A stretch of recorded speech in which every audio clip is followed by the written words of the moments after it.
Hello, everyone. I'm going to now discuss Chapter 36, and that is Partnerships, Their Nature, Formation, and Operation for Business Law 2. What is a partnership? A partnership is a formal arrangement made by two or more parties to manage and operate a business and share in its profits.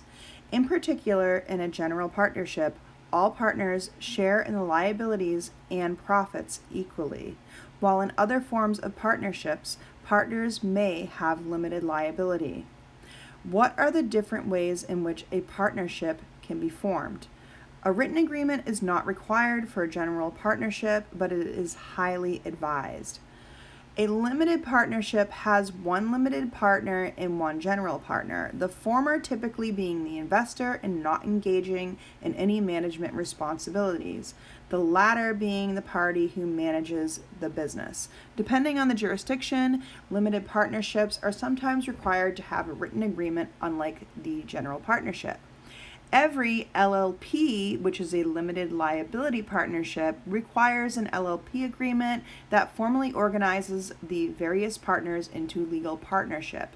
This document sets forth the rights and obligations of the partners, respective ownership stakes, and the procedures for governing the partnership. This should outline the scope of the partnership, set each partner's contributions, the ownership stakes, outline the management roles and the responsibilities, and provide general governing provisions.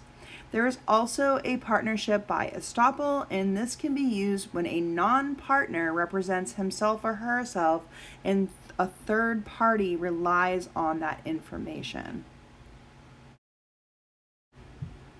What are the rights of partners as they interact with each other? The duties of partners to one another are as follows.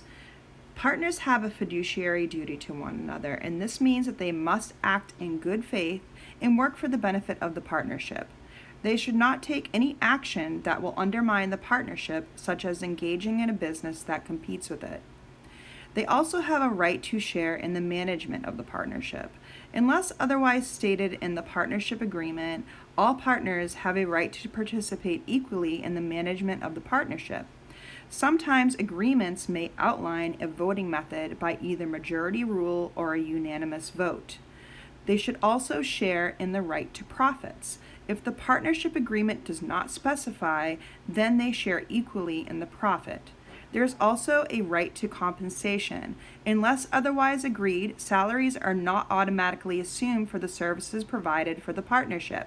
However, if a partner dies during the term of the partnership, the surviving partners are entitled to compensation for services in closing the partnership's business affairs. There's also property rights and the right to a partnership interest. Each partner has a right to the interest of the partner's share of the profits and a return on the capital contributed by the partner. If a partner dies, the interest earned by the deceased partner is added to his or her estate and is not given back to the partnership. However, if a partner dies, the surviving partners receive the rights to specific partnership property, and partners also have the right to inspect the books and a right to an accounting. Are all members of a partnership liable for interactions with third parties? Concerning the interactions between partners and third parties, each partner is an agent for the partnership. Partners have actual authority to bind the partnership in an agreement. However, partners do not have implied authority to sell any of the partnership property without the consent from other partners. Partners are also jointly liable for partnership debts. If a partner commits a tort or a breach of duty, the partners are jointly and severally liable. A partner assumes liability for any obligations that occurred before he or she was added to the partnership. Joint and several liability simply means that a third party can choose to sue the partners separately, all partners jointly in one action. If the claim is successful and one person in the partnership pays the judgment due, then the remaining partners must reimburse that partner for their respective amounts due, or what's called indemnify the parties who paid that amount. Now I'm going to discuss the Leoff versus S&J Land Company case. The facts are as follows. This case will illustrate the court's analysis as to whether a partnership exists. Leoff and S&J Land Company entered into a condominium business together in Colorado. Their planned project was unsuccessful. Consequently, Leoff filed a lien against the condominium property and sued the defendant for damages to enforce the lien.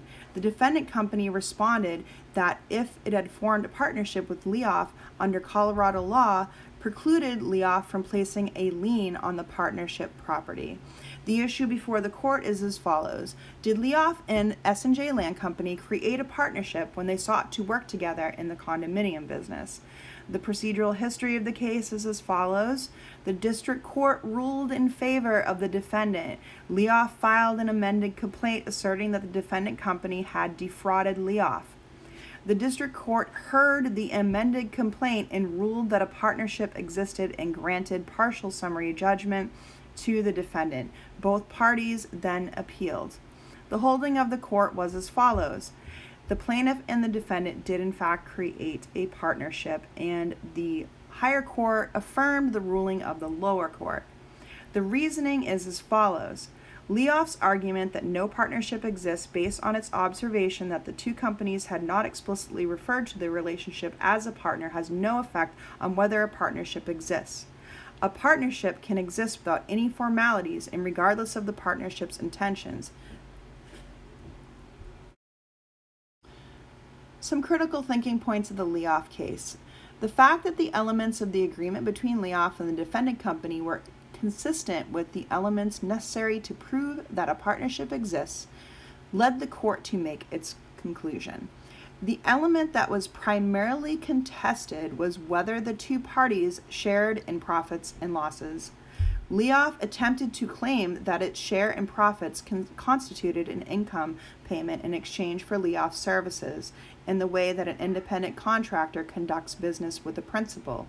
However, the agreement revealed that both profits and losses were shared, therein satisfying the definition of a partnership. If Leoff could demonstrate that the agreement was not formed voluntarily or consensually, then he could argue that a partnership did not exist.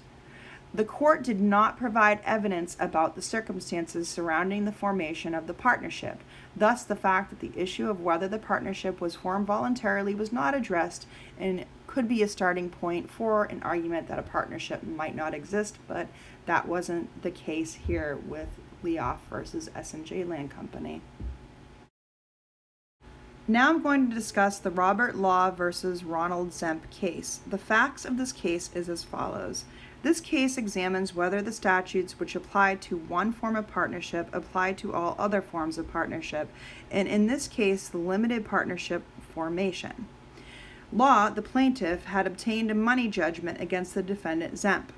The defendant did not pay the judgment. In order to collect the money, Law asked that the trial court enter a charging order against the 4 limited partnerships in which Zemp was a partner. The court also imposed additional obligations on the companies. The companies were unable to make loans until the judgment was paid. The companies were unable to transfer or modify any partnership interest until the judgment was paid, and the companies were required to open their books to inspection. Finally, the companies were required to provide future financial statements. The companies then appealed these orders. The holding of the appeals courts is as follows. It was remanded in part, and the reasoning for this was Zemp argued that while the obligations imposed by the court may be allowed for the standard partnership, they do not apply to Zemp's companies because they are limited partnerships.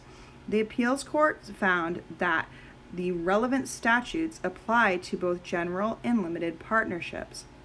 However, the appeals court found that Zemp would not have the authority to meet the first 2 obligations, and nor were they necessary under the statute given the facts of the case. Therefore, the latter 2 obligations stand, but the first 2 obligations did not stand. Lastly, I'm going to just quickly talk about the Revised Uniform Partnership Act. Just as the original UPA governs partnerships in the absence of an express agreement, the revised Uniform Partnership Act has significantly changed several laws that relate to partnerships. RUPA has been approved in roughly half the states, so it is wise to determine whether the state in which a partnership is formed operates under the UPA or the RUPA, as this could have a significant impact on how the partnership is treated in the eyes of the law.